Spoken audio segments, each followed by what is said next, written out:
Hammaga assalomu alaykum va rahmatullohi qalaysiz yaxshi tomonlardan. Sizlar ham o'zingizlarga turganinglar menga o'xshab yoqmaysizlarmi? Mana bas o'zim shunaqa yoqmayman. Men kecha voqli uxlab, shunaqa o'zimdan faxrlanaman. Voqli uxladimda, bugun soat 9:30 turdim. Turdimda, keyin qarasam nechего делать. Keyin uxlab oldim yana. Endi hozir yaqinda turdim.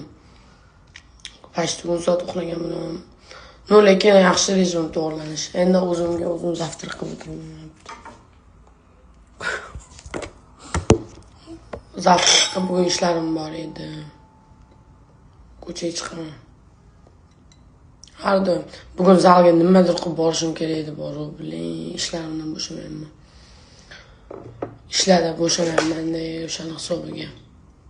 Hammaga yoqimli ishtaha.